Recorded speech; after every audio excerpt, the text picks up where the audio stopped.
Bonjour et bienvenue sur Il était une fois podcast. Aujourd'hui, on va lire les 2 derniers versets du chapitre 7 de l'évangile de Matthieu. Après que Jésus eut achevé ses discours, la foule fut frappée de sa doctrine, car il enseignait comme ayant autorité, et non pas comme leurs scribes. Alors, dans la chronologie de l'évangile de Matthieu, Jésus vient ici d'achever son premier grand discours, le sermon sur la montagne.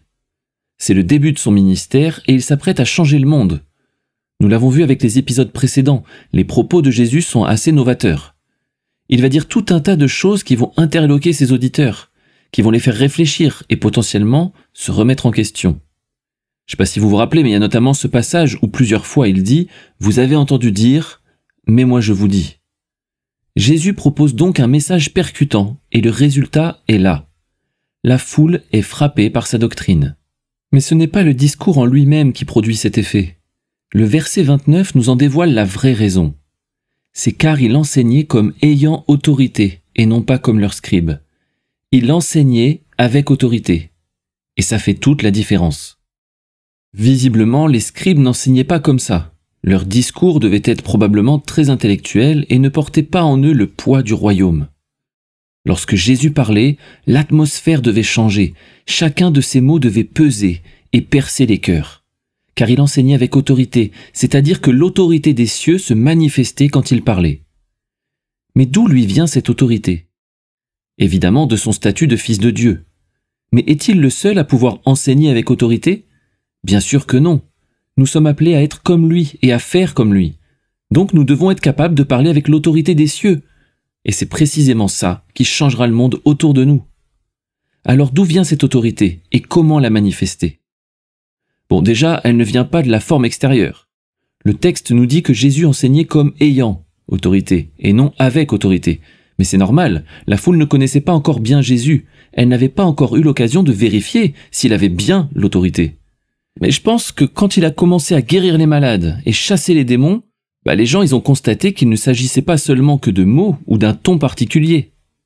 Parler avec autorité, c'est un ton particulier, une façon particulière de s'exprimer, ça s'entend. Mais ce n'est pas parce qu'on parle de cette manière qu'on a l'autorité.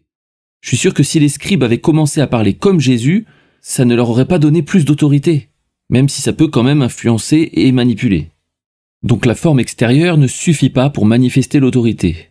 Je pense qu'on peut dire que l'autorité a un rapport direct avec la vérité. Pour moi, il est évident qu'une fausse doctrine ne peut pas porter l'autorité des cieux. Mais la vérité n'est pas suffisante non plus pour manifester l'autorité. On peut très bien avoir un discours parfaitement vrai, mais totalement dépourvu d'autorité. Mais alors, d'où peut nous venir l'autorité? Comme Jésus, de notre statut de fils de Dieu.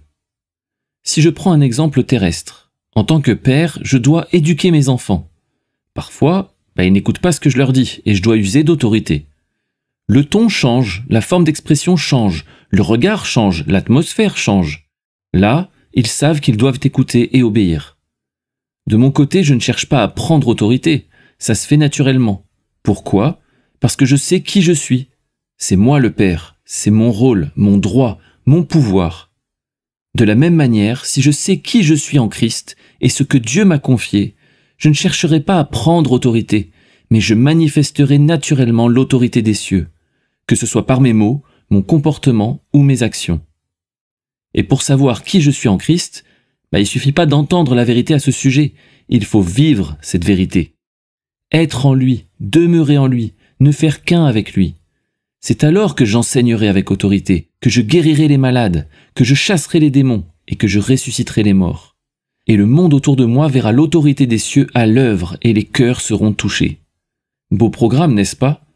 Alors, prêt à changer le monde? À bientôt sur Il était une fois podcast.